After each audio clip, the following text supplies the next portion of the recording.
Hello everyone. Today we will study about reactions involving cleavage of carbon oxygen bond. ठीक है, वो reaction जिसमें carbon oxygen bond की cleavage होती है वो हम आज स्टडी करेंगे. ठीक है, अभी तक कौन सी करी थी? जिसमें OH बॉन्ड की क्लीवेज होती थी. ठीक है, आज जो करने हैं वो CO बॉन्ड की क्लीवेज के ऊपर है. तो first of all we will study the reaction between alcohol and some hydrogen halide. ठीक है, ओके. कोई भी HCl हो, HBr हो, HI हो, X क्या है? X कोई हेलोजन है, फ्लोरीन, क्लोरीन, ब्रोमीन, आयोडीन. ठीक है, it can be anything. Okay, जब आप एल्कोहल को हाइड्रोजन हैलाइड के साथ रिएक्ट कराओगे तो आप देखोगे कि एल्काइल हैलाइड बनेगा, साथ में वाटर बनेगा. ठीक है, ओके. ये सिंपल सी रिएक्शन है, जैसे OH और H मिलके H2 बना लिया और R और X मिलकर एल्काइल बना लिया. ठीक है, अब ये जो रिएक्शन है ये हम एज अ अल्कोहल्स को डिस्टिंग्विश करने के लिए भी यूज करते हैं एज अ लुकास टेस्ट. ठीक है, लुकास टेस्ट के नाम से ये है. इसमें क्या करना होता है? लुकास टेस्ट में क्या है? लुकास रिएजेंट यूज करेंगे. हमने क्या यूज करना होता है? Concentrated hydrochloric acid HCl. ठीक है, उसके बाद साथ में जिंक क्लोराइड ऐड की जाती है. ठीक है, ये दो चीजें हैं, concentrated hydrochloric acid and zinc chloride का मिक्सचर है आपका लुकास रिएजेंट. ठीक है, अब क्या करना है कि कैसे हमें पता चलेगा? क्लासिफाई करने का मतलब है कि आपका अल्कोहल प्राइमरी है या सेकेंडरी है या टर्शरी है. ठीक है, अगर टर्शरी अल्कोहल हुआ, टर्शरी अल्कोहल समझ गया ना, कि जिसमें OH ऐसे कार्बन से अटैच है जो फर्दर 3 कार्बन से अटैच है. ठीक है, ओके. टर्शरी अल्कोहल के केस में जैसे ही आप इस लुकास रिएजेंट को डालोगे किसी टर्शरी अल्कोहल में, तो जो टर्बिडिटी है वो इमीडिएटली प्रोड्यूस हो जाती है. टर्बिडिटी मतलब क्लाउडीनेस समथिंग है ना, आपके सॉल्यूशन में थोड़ी क्लाउडीनेस दिखेगी आपको. ठीक है, जो वो क्लाउडीनेस है वो इमीडिएटली जैसे ही आपने डाला वैसे ही प्रोड्यूस हो गई. इट मीन्स जो गिवन अल्कोहल है वो कैसा होगा? वो टर्शरी होगा, टर्शरी अल्कोहल होगा. But in case of secondary alcohol turbidity appears even after some time. ठीक है, एकदम से अपियर नहीं होती. सेकेंडरी अल्कोहल के केस में टर्बिडिटी इमीडिएटली अपियर्स नहीं होती है, after some time, after 4 to 5 minutes. ठीक है, टर्बिडिटी अपियर होगी. ओके, अगर टर्बिडिटी मतलब कुछ टाइम के बाद अपियर हो रही है, इट मीन्स कि जो गिवन अल्कोहल है वो सेकेंडरी अल्कोहल है. सिमिलरली प्राइमरी अल्कोहल के केस में टर्बिडिटी अपियर ही नहीं होती. ओके, आप कितनी देर के लिए उसे रख लीजिए, 5 मिनट, 10 मिनट, आधा घंटा, 1 घंटा, ठीक है, टर्बिडिटी अपियर नहीं होगी. तो इट मीन्स जो अल्कोहल होगा वो गिवन अल्कोहल वो प्राइमरी अल्कोहल होगा. तो लुकास रिएजेंट के बेस पर हम अल्कोहल्स को डिस्टिंग्विश कर सकते हैं. टर्शरी, सेकेंडरी और प्राइमरी को आपस में हम डिस्टिंग्विश कर सकते हैं. Okay, clear? Very important. Then next one, reaction with phosphorus trihalides. Trihalides के साथ रिएक्शन कैसी होगी अल्कोहल की? तो ये जो रिएक्शन है ऑल तो आपने पी ब्लॉक वाले चैप्टर में भी पढ़ी है, जब आप ग्रुप 15 का पढ़ते हो शायद तब आपने पढ़ी होगी, और मे बी आपने हेलो एल्केन्स वाले में भी इस रिएक्शन को पढ़ा होगा. ठीक है, तो मैं इन्होंने नहीं बताया तो मैं बता देती हूँ. तो अगर देखो अल्कोहल है, अगर आपने PCl3 के साथ रिएक्ट किया, फॉस्फोरस ट्राइक्लोराइड. ठीक है, ओके, तो आपका एक तो हेलो एल्केन बनेगा RCl, साथ में बनता है H3PO3. Okay, phosphoric acid. Okay, उसके बाद अगर आप अल्कोहल को, ये मैं एक्स्ट्रा बता रही हूँ आपको, ठीक है, ये आपको दिया था, ये मैं बता रही हूँ, अगर PCl5 के साथ रिएक्शन हो तो भी हेलो एल्कीन बनता है, बट बस फॉस्फोरिक एसिड नहीं बनेगा, POCl3 बनेगा, है ना, फॉस्फोरस ऑक्सीक्लोराइड बन जाएगा और HCl बनेगा. ठीक है, साथ में HCl बनेगा. तो प्रोडक्ट्स क्या है? एक तो सेम है, हेलो एल्केन तो इसमें बन रहा है, इसमें बन रहा है, बट जो साइड प्रोडक्ट्स हैं, जैसे इसमें फॉस्फोरिक एसिड बन रहा है, इसके साइड प्रोडक्ट्स डिफरेंट है, इसमें POCl3 और HCl बन रहा है. Okay, clear? इसके बाद देखो, sorry, dehydration. Next reaction is dehydration. Dehydrate मतलब रिमूवल ऑफ वाटर. ठीक है, तो वो कौन से रिएजेंट हैं जो अल्कोहल्स का डिहाइड्रेशन करते हैं? तो हमें पहले वो पता होना चाहिए. फर्स्ट ऑफ ऑल याद रख लो, अगर आपने अल्कोहल को ट्रीट करते हो किसी प्रोटिक एसिड से, प्रोटिक मतलब जिसको प्रोटॉन डोनेट कर सकता है, जैसे कंसंट्रेटेड सल्फ्यूरिक एसिड या फॉस्फोरिक एसिड H3PO4. ठीक है, क्लियर? ये आप, और या फिर आप एनहाइड्रस जिंक क्लोराइड लिया है या अल्यूमिना लिया है आपने, एनहाइड्रस. एनहाइड्रस मतलब जिसमें वाटर नहीं होता, उसको एनहाइड्रस बोलते हैं. ठीक है, अगर इनमें से कोई भी रिएजेंट आप लेते हो, ठीक है, तो इट मीन्स ये क्या करेंगे? ये डिहाइड्रेशन करेंगे अल्कोहल्स में. ठीक है, तो डिहाइड्रेशन में देखो होगा क्या, कार्बन अल्कोहल होता है ना, मान लो इस कार्बन पर OH लगा है, तो ये कार्बन, ये OH जो ये कार्बन है जिससे अटैच है, उससे नेक्स्ट कार्बन से हाइड्रोजन लेगा, ठीक है, OH लेगा और H2O बना लेगा, है ना, वाटर एलिमिनेट हो गया। अब देखो इस कार्बन का भी OH से बॉन्ड टूट गया और इस कार्बन का भी H से बॉन्ड टूट गया, तो इन दोनों के एक बॉन्ड कम हो गया ना, तो ये दोनों आपस में क्या करेंगे, एक बॉन्ड बना लेंगे, मतलब कार्बन कार्बन के बीच में क्या आ जाएगा, डबल बॉन्ड आ जाएगा। मतलब अगर आपने अल्कोहल की डिहाइड्रेशन करी है तो वाटर तो बनेगा ही, है ना, डिहाइड्रेशन का मतलब यही है, रिमूवल ऑफ वाटर। साथ में क्या होगा, एल्कीन बनेगी, आपकी जो मेन प्रोडक्ट है वो आपका एल्कीन है। ओके, अब देखो इथेनॉल का दिखाया है डिहाइड्रेशन, सल्फ्यूरिक एसिड की प्रेजेंस में कर रहे हैं इथेनॉल का डिहाइड्रेशन, तो देखो कैसे होगा, C2H5OH, this is your ethanol. Okay, मैंने इसका स्ट्रक्चर ओपन किया है, CH3CH2OH, ठीक है। अब ये OH क्या करेगा, है ना, नेक्स्ट वाले कार्बन से हाइड्रोजन लेगा और HOH क्या बन गया, वाटर बन गया, वाटर बन के ये निकल गया, है ना, H2 बन के ये एलिमिनेट हो गया है। अब जिस कार्बन से, ये कार्बन जिस कार्बन से OH अटैच था और जिस कार्बन से H अटैच था, ठीक है, इन दोनों कार्बन के बीच में क्या आ जाएगा, डबल बॉन्ड आ जाएगा और ये क्या बन गया है, इथीन बन जाएगी। तो इथेनॉल का डिहाइड्रेशन हुआ तो इथीन प्लस वाटर बन जाएगा। Is it clear? उसके बाद देखो इन्होंने आपको ये देखो सारे में हर किसी केस में ये H3PO4 डाला है, फॉस्फोरिक एसिड, यहाँ भी है ना, यहाँ पे भी डिहाइड्रेशन हो रही है, एल्कीन बन रहा है, यहाँ पे भी एल्कीन बन रहा है। उसके बाद आपको जो याद रखना है, रिलेटिव रेट ऑफ डिहाइड्रेशन, कि अगर टर्शरी अल्कोहल है या सेकेंडरी अल्कोहल है या प्राइमरी अल्कोहल है, तो इन तीनों में से कौन है जो सबसे फास्टेस्ट डिहाइड्रेशन रेट शो करेगा, ठीक है। तो हमने अगर जो स्टडी किया तो देखा कि जो टर्शरी अल्कोहल होते हैं उनका डिहाइड्रेशन का रेट बहुत फास्ट है, ठीक है, एज कम्पेयर टू सेकेंडरी, ठीक है। और सेकेंडरी अल्कोहल का फास्ट है किससे, प्राइमरी से। तो ऑर्डर क्या हुआ, टर्शरी का सबसे ज्यादा, फिर सेकेंडरी का, और सबसे कम किसका होता है, प्राइमरी अल्कोहल का। ये रेट है डिहाइड्रेशन की भी, ठीक है। मतलब टर्शरी अल्कोहल बहुत इजीली डिहाइड्रेट हो से जाएंगे और प्राइमरी अल्कोहल बहुत इजीली डिहाइड्रेट नहीं होंगे, ठीक है। अब मैकेनिज्म देखते हैं कि कैसे डिहाइड्रेशन होता है। डिहाइड्रेशन का मैकेनिज्म देखो, देखो इथेनॉल अल्कोहल है जो कि किसी, अब सारे में आप देखना जनरली जो H2SO4 डाल रहे हैं या फिर आप फॉस्फोरिक एसिड डाल रहे हो, ठीक है, H पॉजिटिव डोनेट करेगा, प्रोटिक एसिड हुआ तो H पॉजिटिव डोनेट करेगा।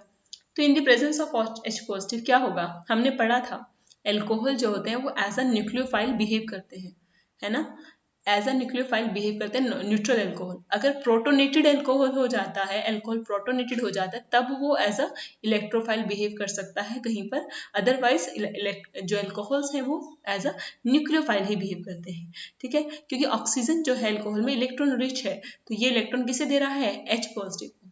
ये अपने इलेक्ट्रॉन लेके इसको प्रपोज कर रहा है कि आओ बॉन्ड बनाते हैं, ठीक है। तो ऑक्सीजन ने H के साथ बॉन्ड बना लिया, है ना, बन गया, देखो ये बॉन्ड बन गया ऊपर की तरफ। अब देखो ऑक्सीजन यहाँ पर 3 बॉन्ड बना रहा है ना, जनरली ऑक्सीजन कितने बनाता है, 2, एक एक्स्ट्रा बना रहा है तो एक फॉर्मल चार्ज आ गया पॉजिटिव, है ना, इसलिए यहाँ पे पॉजिटिव लिखा है। ओके, अब क्या होगा, सेकेंड स्टेप देखिए, सेकेंड स्टेप थोड़ा इंपॉर्टेंट है क्योंकि ये स्लोएस्ट स्टेप है, इस पूरे मैकेनिज्म का स्लोएस्ट स्टेप है। ये रिएक्शन जो डिहाइड्रेशन ऑफ अल्कोहल है, ये 3 स्टेप रिएक्शन है, ठीक है। इन तीनों स्टेप में से सबसे स्लोएस्ट है स्टेप 2, ठीक है।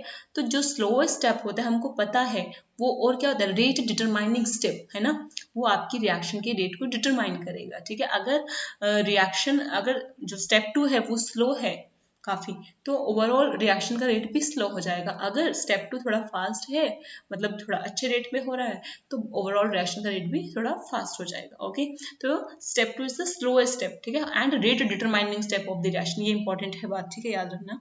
अब देखो ऑक्सीजन के ऊपर पॉजिटिव चार्ज है आ गया, है ना, जो कि ऑक्सीजन के इलेक्ट्रोनेगेटिव एलिमेंट है, ये तो पॉजिटिव चार्ज कैरी करना पसंद नहीं करेगा।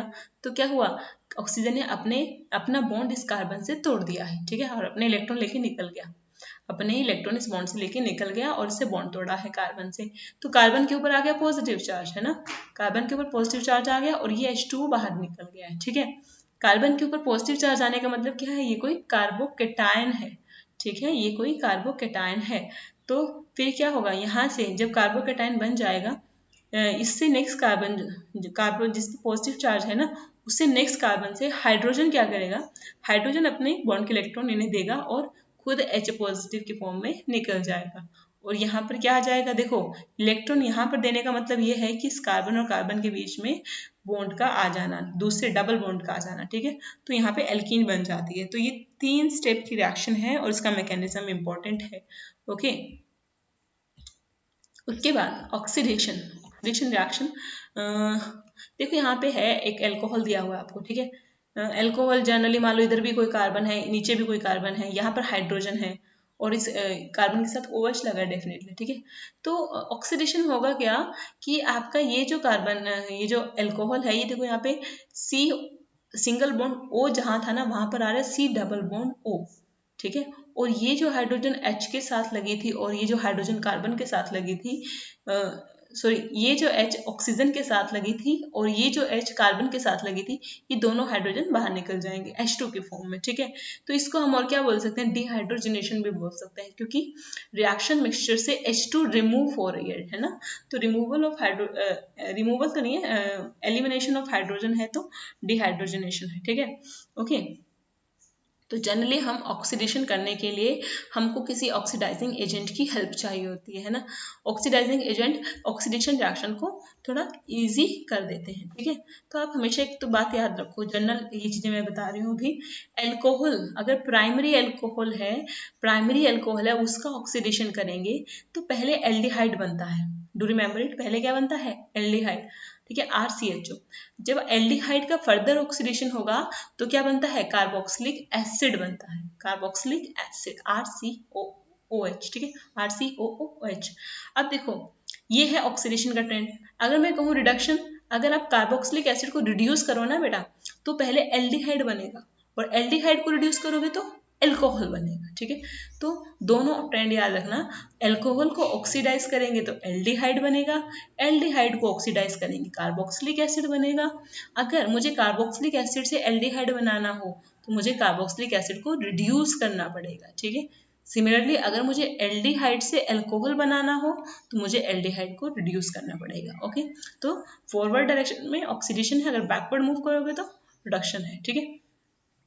तो कुछ एजेंट इन्होंने बताए हैं वो देख लो। ऑक्सीडाइजिंग एजेंट थोड़े इंपॉर्टेंट भी होते हैं। एसिडिफाइड पोटेशियम परमैंगनेट, ठीक है। और दूसरा है क्रोमियम ऑक्साइड इन एनहाइड्रस मीडियम, ठीक है। या तो KMNO4 हो, पोटेशियम परमैंगनेट क्या होता है, KMNO4, एसिडिफाइड मतलब in the presence of acid, या फिर आपका क्रोमियम ट्राई ऑक्साइड हो एनहाइड्रस मीडियम में, पानी नहीं होना चाहिए, ठीक है। तो अगर क्रोमियम ट्राई ऑक्साइड है तो ये डेफिनेटली क्या कर देगा, RCH2OH को एल्कोहल को किस में चेंज करेगा, एल्डिहाइड में, ठीक है। तो जनरली दो तरह के ऑक्सीडाइजिंग एजेंट हैं यहाँ पर। एक तो वो होंगे जो एल्कोहल को एल्डिहाइड में चेंज कर देंगे, ठीक है। दूसरे कौन से होंगे, जो ज़्यादा स्ट्रॉन्ग होंगे, बहुत ज़्यादा जो स्ट्रॉन्ग होते हैं ऑक्सीडाइजिंग एजेंट, वो क्या करते हैं, वो एल्कोहल को कार्बोक्सिलिक एसिड में चेंज कर देते हैं। मतलब ऑल्दो पहले वो एल्डिहाइड ही बनाते हैं, बट वो इतने स्ट्रॉन्ग होते हैं कि जैसे ही एल्डिहाइड बनेगा उसको आगे कार्बोक्सिलिक एसिड में चेंज कर देंगे, ठीक है। तो जो एसिडिफाइड पोटेशियम परमैंगनेट है ना, ये आपका स्ट्रॉन्ग ऑक्सीडाइजिंग एजेंट है। अगर आपने एल्कोहल में एसिडिफाइड पोटेशियम परमैंगनेट डाल दिया तो एल्कोहल जो है पहले एल्डिहाइड बनेगा, डेफिनेटली बनेगा, बट एल्डिहाइड आपको पता नहीं चलेगा कब बना। जैसे एल्डिहाइड बनता है उसका फर्दर ऑक्सीडेशन हो जाएगा और कार्बोक्सिलिक एसिड मिलेगा। तो आपको प्रोडक्ट में सिर्फ कार्बोक्सिलिक एसिड मिलेगा, आपको एल्डिहाइड नहीं मिलेगा, क्योंकि वो इतना स्ट्रॉन्ग है कि जैसे ही एल्डिहाइड बनता है उसको साथ के साथ ऑक्सीडाइज करके कार्बोक्सिलिक एसिड बना देता है, ठीक है। जबकि ये जो क्रोमियम ट्राइऑक्साइड है या फिर आगे आप PCC पढ़ोगे, ये उतने स्ट्रॉन्ग नहीं है, ठीक है। तो ये क्या करते हैं, सिर्फ एल्कोहल को एल्डिहाइड तक ही बनाते हैं, आगे कार्बोक्सिलिक एसिड में कन्वर्ट नहीं करते। तो यही चीज़ इंपॉर्टेंट है। अगर रिएक्शन में कहीं लिखा है KMNO4 एजेंट है एल्कोहल के साथ, तो आपने फाइनल प्रोडक्ट एसिड बनाना है, कार्बोक्सिलिक एसिड बनाना है। अगर क्रोमियम ट्राइऑक्साइड है या PCC है तो आपने फाइनल प्रोडक्ट एल्डिहाइड बनाना है, ठीक है। What is PCC? PCC क्या है, पिरिडीनियम क्लोरोक्रोमेट, ठीक है, पिरिडीनियम क्लोरोक्रोमेट, ठीक है। ये शॉर्ट फॉर्म है PCC, ठीक है। अगर देखो यहाँ पर ये आपने कोई एल्कोहल लिया है, इसने इसको एल्डिहाइड में चेंज कर दिया है, ठीक है। बाकी किसी ग्रुप पे कोई इफेक्ट नहीं है, डबल बॉन्ड था ना, डबल बॉन्ड को नहीं कुछ इफेक्ट करता, सिर्फ एल्कोहल को एल्डिहाइड में चेंज कर देगा PCC। ओके, उसके बाद ये तो प्राइमरी एल्कोहल की बात थी। अगर सेकेंडरी एल्कोहल हो सेकेंडरी अल्कोहल का अगर आप ऑक्सीडेशन करें, मान लो मैंने एक सेकेंडरी अल्कोहल है ना ये वाला, इसको ऑक्सीडाइज किया तो हमेशा कीटोन बनता है। डू रिमेंबर, सेकेंडरी अल्कोहल को ऑक्सीडाइज करेंगे तो कीटोन बनेगा। प्राइमरी अल्कोहल को ऑक्सीडाइज करते हैं तो या तो एल्डिहाइड बनेगा या फिर कार्बोक्सिलिक एसिड, डिपेंड करता है कि आपने ऑक्सीडाइजिंग एजेंट कैसा लिया है। Okay, clear. अगर बात करूं टर्शियरी अल्कोहल की, तो टर्शियरी अल्कोहल आपके ऑक्सीडेशन में जाना प्रेफर नहीं करते हैं, ठीक है। ओके, वो क्या करते हैं जनरली, वो डिहाइड्रेशन में चले जाएंगे। ओके, जैसे यहाँ पे देखो टर्शियरी अल्कोहल को कॉपर के साथ हीट किया, देखो सिंपल प्राइमरी अल्कोहल को किया है कॉपर के साथ हीट, इससे भी ऑक्सीडेशन हो रहा है। डू रिमेंबर इट, अगर कॉपर के साथ हीटिंग हो रही है तो ऑक्सीडेशन हो रहा है। प्राइमरी अल्कोहल को किया तो एल्डिहाइड बन गया, सेकेंडरी अल्कोहल को कॉपर के साथ हीट किया तो कीटोन बन गया। टर्शियरी अल्कोहल को जब आप हाइड्रेट करो, सॉरी हीट करोगे तो आपका कुछ मतलब ऑक्सीडेशन नहीं होता है, ऑल्दो रिएक्शन में क्या हो जाएगा, अगर टर्शियरी अल्कोहल को आपने हीट किया तो डिहाइड्रेशन हो जाएगा। आपने देखा भी था कि डिहाइड्रेशन में सबसे ज़्यादा रेट किसका होता है, टर्शियरी अल्कोहल का होता है, ठीक है। तो टर्शियरी अल्कोहल डिहाइड्रेट होना ज़्यादा पसंद करते हैं, तो ये क्या करेगा, ये OH या तो इस वाले कार्बन से या फिर इस वाले कार्बन से, क्योंकि दोनों इससे नेक्स्ट है ना, चाहे इस वाले से भी, इन तीनों कार्बन में से किसी से भी एक हाइड्रोजन ले लेगा और ये OH उसके साथ निकल जाएगा। और मान लो अगर यहाँ से हाइड्रोजन लिया होता तो इन दोनों के बीच में डबल बॉन्ड आ जाता, यहाँ से हाइड्रोजन लेते तो इन दोनों के बीच में आ जाता, अगर यहाँ से हाइड्रोजन लेते तो इन दोनों के बीच में आ जाता, ठीक है, क्लियर।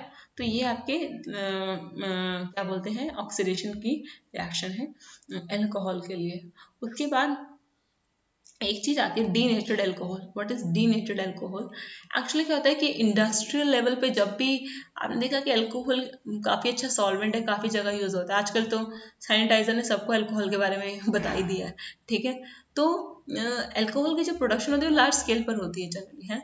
तो उसमें क्या होता है कि कोई उस अल्कोहल का मिसयूज ना करे, है ना। लाइक जैसे इंडस्ट्री में जो काम करने वाले लेबर है, अब वो लोग थोड़ा सा अल्कोहल पीते भी ज़्यादा है ना, तो क्या हो सकता है कि मे बी वो उसको मिसयूज कर ले, पी ले, है ना। ओके, तो इसलिए क्या करते हैं वो लोग, इथेनॉल, जनरली इथेनॉल जो शराब होती है वो इथेनॉल होता है, ठीक है, उसमें थोड़ा मिथेनॉल ऐड कर देते हैं। मिथेनॉल, मिथेनॉल एक कार्बन का अल्कोहल है, इथेनॉल 2 कार्बन वाला अल्कोहल है, ठीक है। मिथेनॉल ऐड करने से क्या होगा, देखो जैसे ये अल्कोहल हमारी बॉडी में जाता है ना, ये ऑक्सीडाइज हो जाता है। पहले जैसे इथेनॉल गया ना, पहले वो इथेनॉल बनेगा और साथ के फिर वो बाद में इथेनोइक एसिड बन जाएगा। सिमिलरली मिथेनॉल जैसे हमारी बॉडी में जाता है, पहले वो मिथेनॉल बनता है और फिर मिथेनोइक एसिड बन जाता है। तो जो ये मिथेनोइक एसिड है ना बच्चे, ये हमारी बॉडी के लिए बहुत हार्मफुल होता है, इससे ब्लाइंडनेस हो सकती है, डेथ हो सकती है किसी की भी, ठीक है। तो methanol is not good for our body, ठीक है, क्लियर। तो इसलिए थोड़ा सा मिथेनॉल ऐड किया जाता है सो दैट कि वो ड्रिंकिंग पर्पस के लिए ना हो, ठीक है।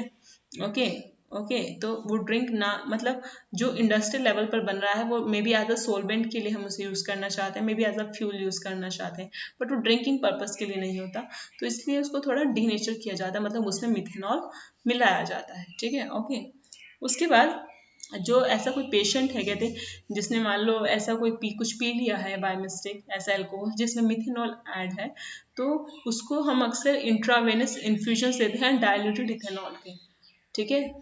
इंट्रावेनस समझते ना, वेन में डायरेक्ट, है ना, तो इंजेक्शन दिए जाते हैं किसके, इथेनॉल के, उससे डायल्यूट इथेनॉल डाला जाएगा बॉडी में, तो उससे क्या होगा कि जो एंजाइम है, जो इस अल्कोहल का ऑक्सीडेशन करता है बॉडी में, वो कहाँ बिजी हो जाएगा, इस इथेनॉल की ऑक्सीडेशन में, है ना। मान लो बॉडी में एक तो आपने जो गल्प कर लिया है ये डीनेचर्ड अल्कोहल, वो तो अलग है, ठीक है। अब आप इंट्रावेनस इंजेक्शन दे रहे हो तो उससे क्या होगा कि वो डायरेक्ट ब्लड में जा रहा है वो डायल्यूट इथेनॉल, तो जो एंजाइम है जो इनका ऑक्सीडेशन करता है अल्कोहल का बॉडी के अंदर, वो ज़्यादा किस में बिजी हो जाएगा, डायल्यूट अल्कोहल की, जो डायल्यूट इथेनॉल जो इंट्रावेनस में आपने दिया है उसमें बिजी, उसकी ऑक्सीडेशन में बिजी हो जाएगा, जिसकी वजह से मिथेनॉल क्या है, मिथेनॉल आपका उसको कुछ टाइम मिल सकता है कि सो दैट वो किडनी के थ्रू एक्सक्रीट कर जाए, बाहर बॉडी में निकल जाए। अगर मिथेनॉल बाहर निकल जाता है तो कोई इशू नहीं है, अगर मिथेनॉल बॉडी के अंदर मिथेनोइक एसिड में बन जाता है तो प्रॉब्लम है, ठीक है, क्लियर। इसको क्या बोलते हैं, इसको बोलते हैं स्वाम्प कर लिया। स्वाम्प कर लिया मतलब उसको किसी और चीज़ में ऑलरेडी दूसरी चीज़ उसको इतनी एक्सेस में दे दी कि वो पहले वाली चीज़ पे ध्यान ही नहीं कर पा रहा है, दो अल्कोहल थे ना, मिथेनॉल और इथेनॉल, तो इथेनॉल इतना एक्सेस में दे दिया उसको कि वो मिथेनॉल की ऑक्सीडेशन नहीं कर पा रहा है, वो सीधा इथेनॉल की ऑक्सीडेशन में बिजी हो गया। ओके, रिएक्शंस ऑफ फिनॉल, ठीक है, reactions of phenol same same सी रिएक्शन है, पता है, जैसे आपने हेलो अरीन्स की पढ़ी थी ना, ऑलमोस्ट वैसी वैसी रिएक्शन है। तो अगर फिनॉल के अगर आपने रेजोनेंस स्ट्रक्चर पढ़े थे जो मैंने कराए थे, तो जब मैंने एसिडिक कैरेक्टर ऑफ फिनॉल को बताया था, तो मैंने बताया था कि फिनॉल के केस में नेगेटिव चार्ज कहाँ कहाँ आता है, ऑर्थो और पैरा पोजिशन पे। तो इलेक्ट्रोफिलिक सब्स्टिट्यूशन का मतलब क्या है कि कोई इलेक्ट्रोफाइल आकर फिनॉल में सब्स्टिट्यूट होगा, मतलब बेंजीन रिंग के ऊपर कहीं ना कहीं सब्स्टिट्यूट होगा।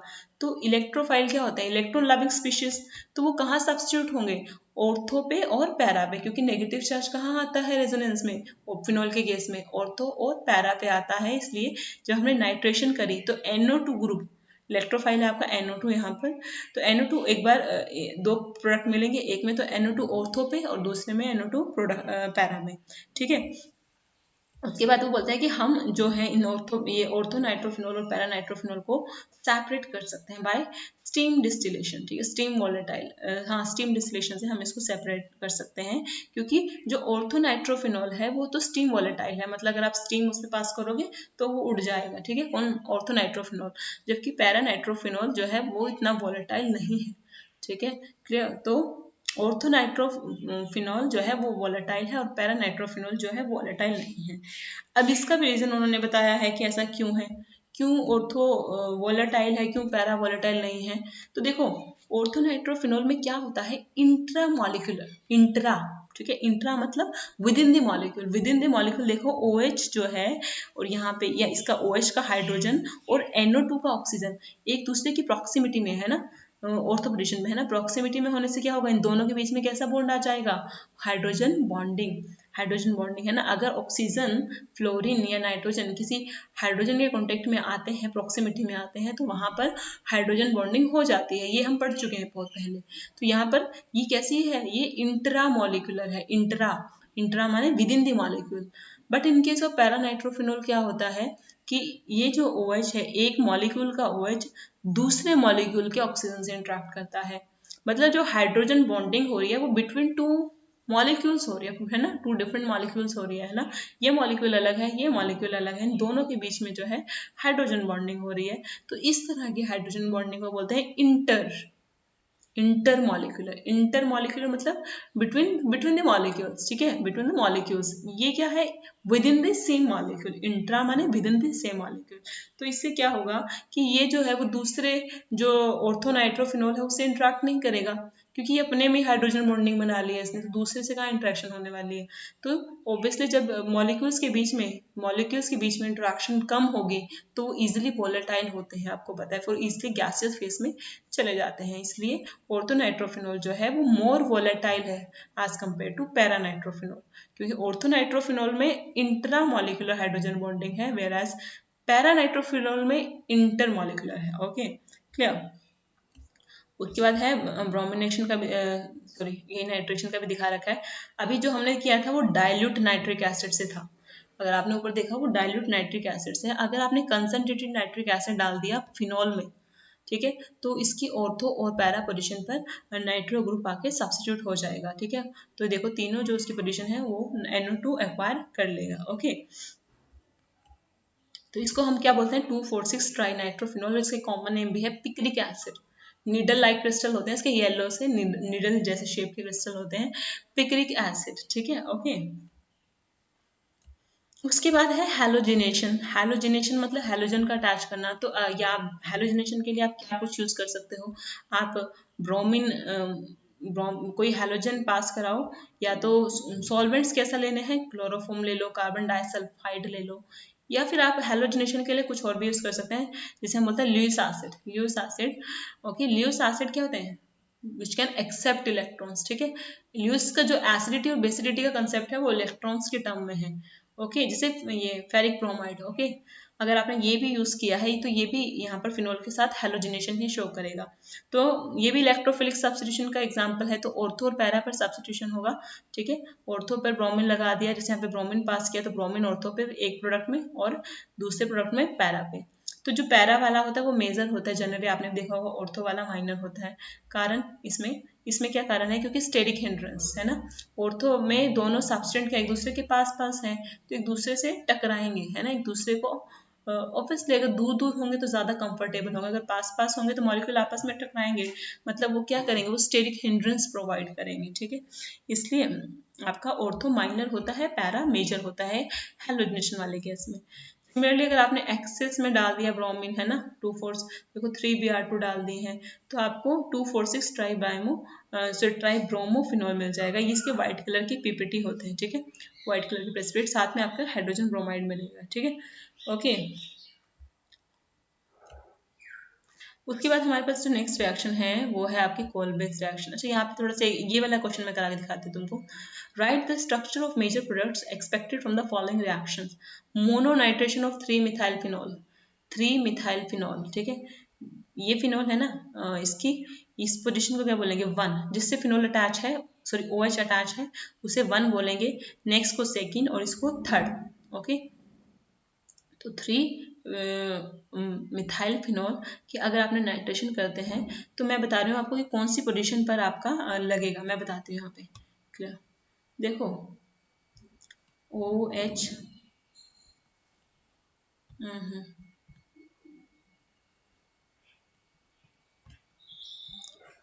यहाँ पर ये है आपका OH ग्रुप, और इधर क्या है यहाँ पर 1 2 3,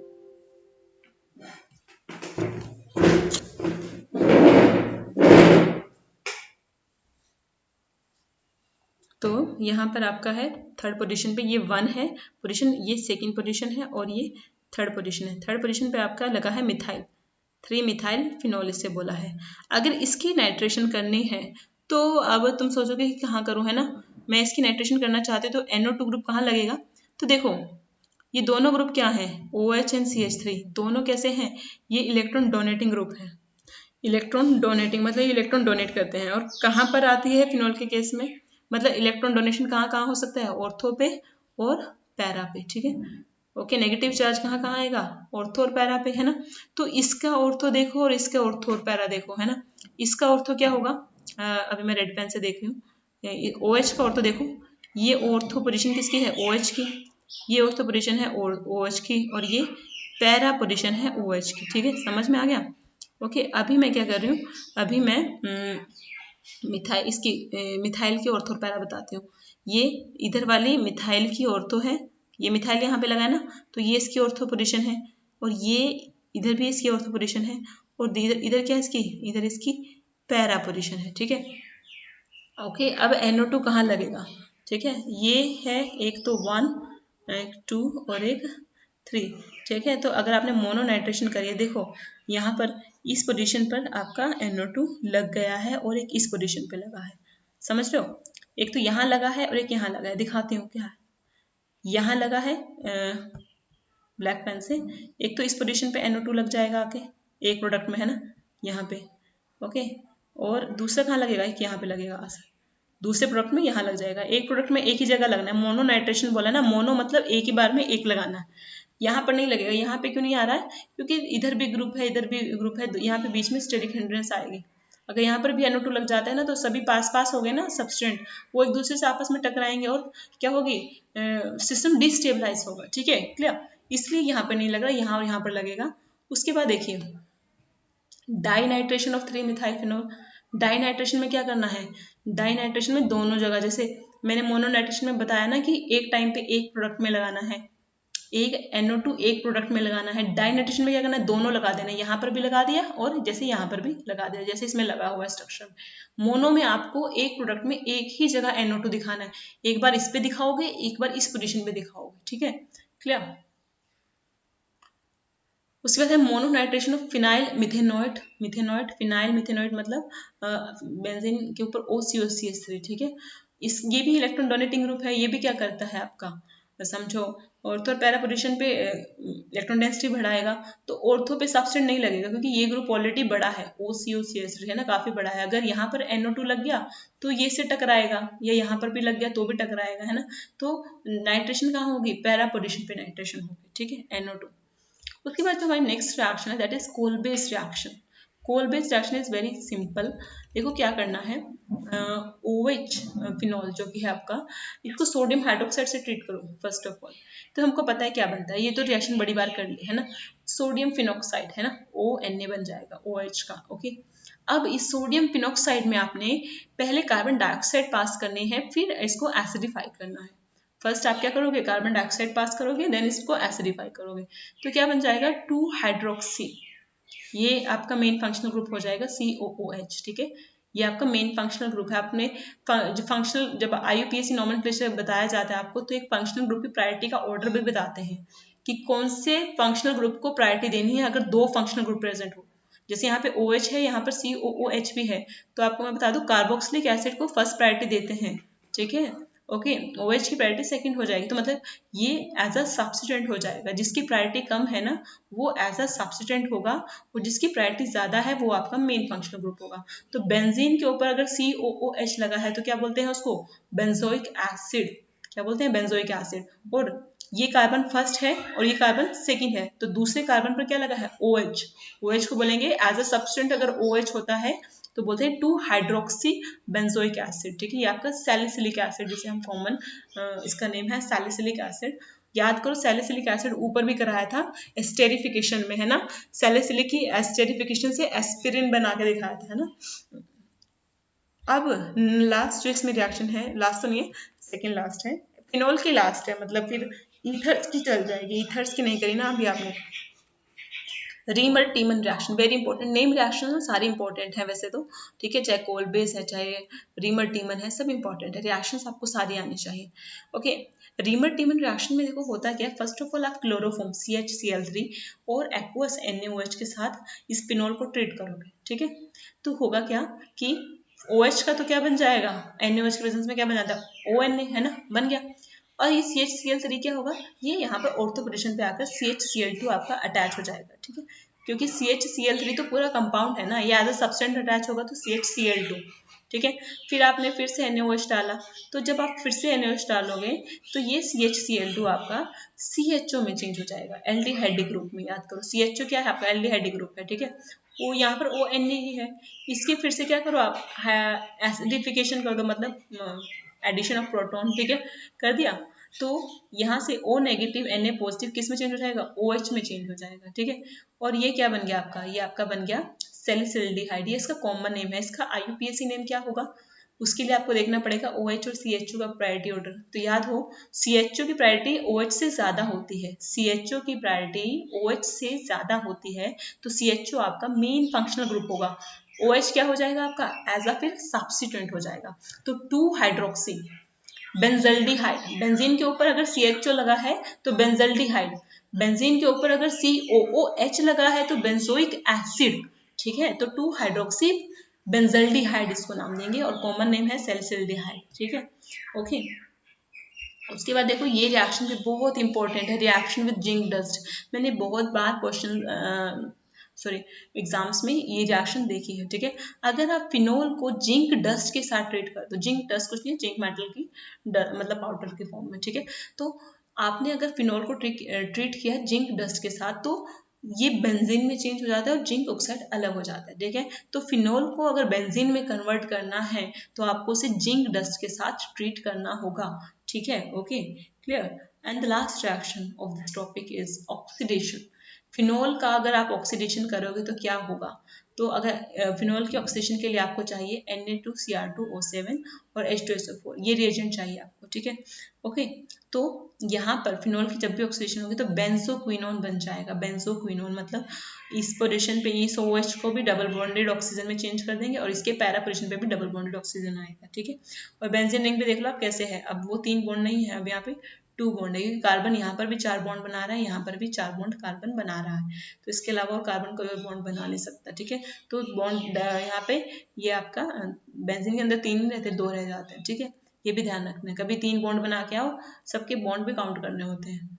ओके, उसके बाद क्वेश्चन सब प्रैक्टिस करते रहना।